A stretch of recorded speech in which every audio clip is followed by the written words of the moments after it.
Hi, Maria. Nice to meet you. Hi, Jean. Nice to meet you too. How are you doing? Fine. How are you? I'm great, thanks. Cool.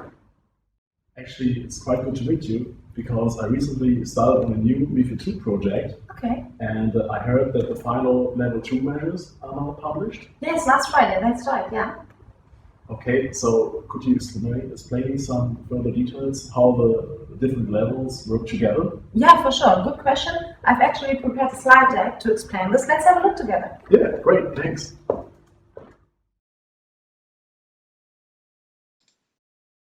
The MiFID II regime follows the Lamfalussy process. It is an approach that has been originally developed in March 2001 and used since then by the European Union for the development of financial services industry regulations. The approach contains 4 levels.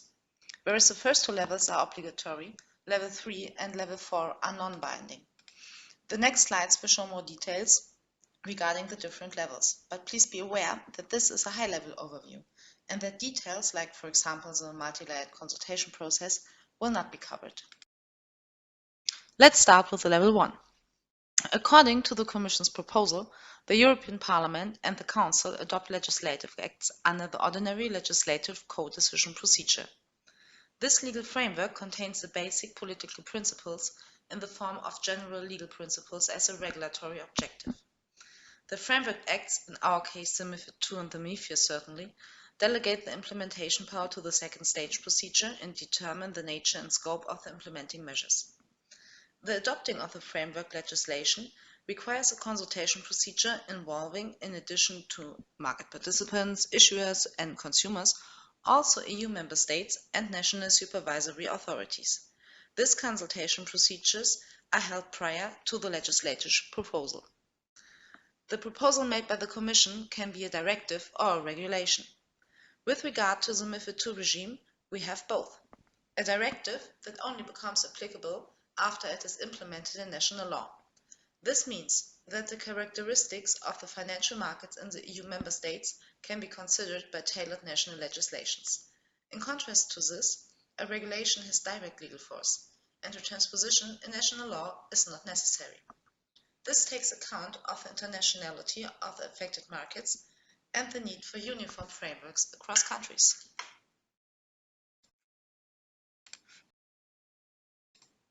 On the second level, we have delegated and implementing acts as well as RTS and ITS. Let's start with the delegated and implementing acts.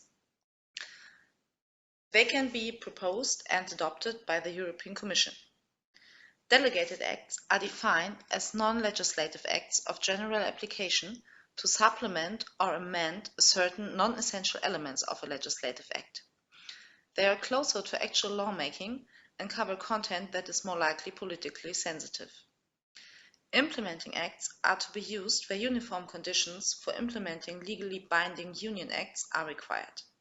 They are considered to be more procedural, thus pure practical implementation of rules already existing in other legislations and simply providing the details which are necessary to make the framework principles operational.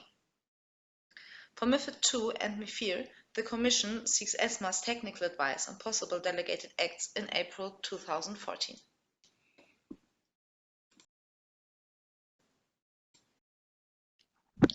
Beside the delegated and implementing acts, in the political principle of Level 1, it is also specified which elements have to be further elaborated in technical standards. Technical standards can be issued as regulatory standards or as implementing standards. They do not contain strategic or political decisions, but only technical content developed within the support of technical experts from the European financial supervisors. Which of the supervisors is authorized to be the technical expert for a standard is defined in Level 1. For MiFID II, this is ESMA, for both regulatory technical standards and implementing technical standards as well. So, what is the difference between a regulatory and an implementing technical standard?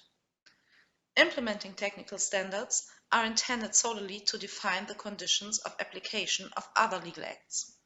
For example, ESMA is empowered to establish standard forms, templates, and procedures of reports, publications, information exchanges, and so on. Regulatory technical standards are, in contrast to implementing technical standards, acts that provide clarification for a certain legislative leeway. Through the empowerment ESMA can set important rules with a material regulatory content. On level 3, ESMA has the competence to issue guidelines and recommendations addressed to competent authorities or financial market participants.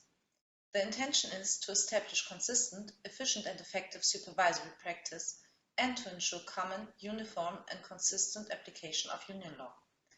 The guidelines and recommendations are not legally binding and require no authorization. However, the national authorities are subject to the so-called comply or explain principle. By having a closer look at the different levels of the Lamfalussy approach, it becomes quite clear that ESMA is requested to play an active role in building a common supervisory culture by promoting common supervisory approaches and practices. In this regard, ESMA also adopts question and answers.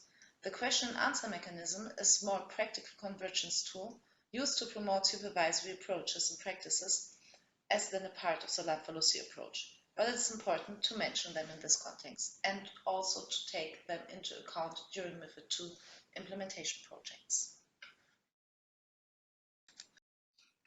Last but not least, the transposition of the EU requirements into the law of the Member States has to follow. The Commission is responsible for assuring that Member States transpose directives properly and that the EU legal requirements are applied. For any failure to implement, or in the case of inconsistent implementation, the Commission takes enforcement actions. The European Supervisory Authority supports this by advising the Commission on whether Member States have transposed directives properly or not. In Germany, the national transposition of MiFID II leads to national implementing measures, the so-called FIMA-NOC, that will cause amendments in national law like the German Securities Trading Act as well as in certain other national legislations.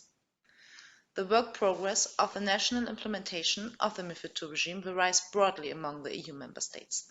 The implementing measures in Germany, for example, has already been adopted by the national parliament at the 13th of March 2017, whereas in other member states, parliaments have not yet begun concrete work on implementation measures. At the 31st of March, we received 29 documents published by the EU in the official journal. So we now have the majority of the Level 2 documents in their final state, but we are still waiting for Level 2 measures. 5 RTS have not been officially published yet, and most of the ITS are still pending and only available as final reports. Regarding the guidelines, the majority is not yet available. At the moment, it cannot be estimated with sufficient reliability at what time the pending documents will be published.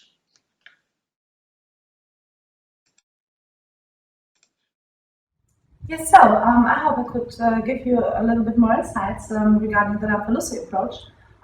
Was this helpful for you? Do you have further questions regarding this? Definitely, thank you very much.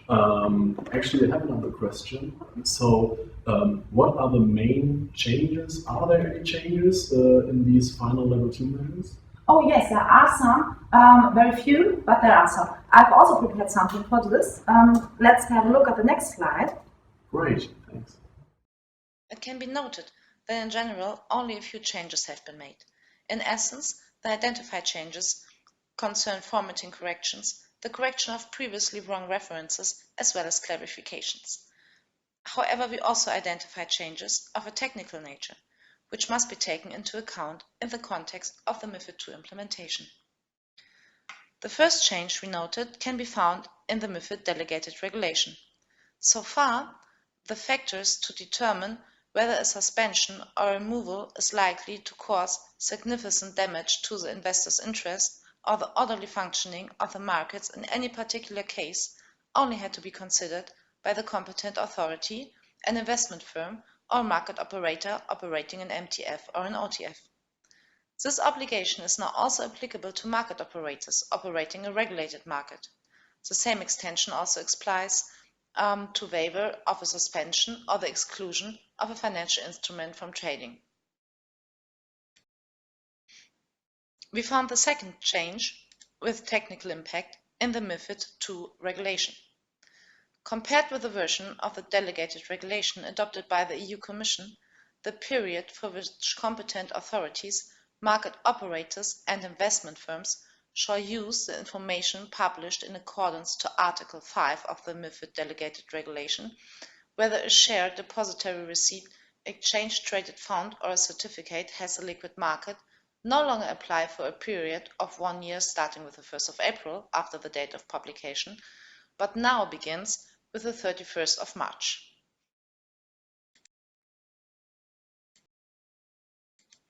The third change is in RTS 22. Article 2 of the Delegated Regulation 2017/590 defines the transactions that are subject to the exclusion from the reporting obligation pursuant to Article 26 MiFIR. Compared to the version adopted by the EU Commission, the official published final version now includes a purchase or sale, which is the result of a transfer of collateral into this derogation. We found the last change with technical impact in RTS 8. Up to now, trading venues had only to publish if the occurrence of exceptional circumstances referred to in Article 4 of the Delegated Regulation 2017/578 or the resumption of their normal trading after the exceptional circumstances have ceased to exist.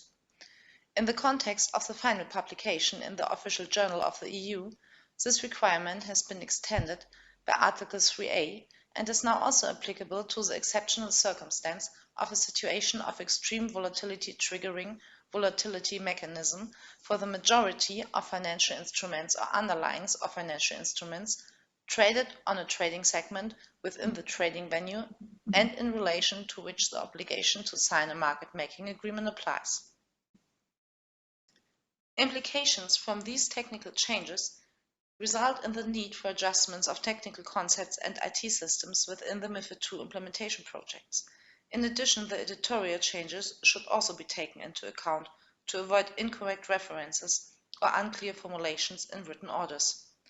It should also be borne in mind that the documents published at the 31st of March do not fully cover the concretizations to the MiFID II regime. Further documents are available for final publication in the Official Journal of the EU and have also been taken into account in future. These are the main changes the Level 2 papers brought with their final publication. You can also read about this in our compliance blog. Hope this was helpful. Definitely. Thank you for your time. That was really helpful. You're welcome, John. Have a nice day. You too. Bye. Bye.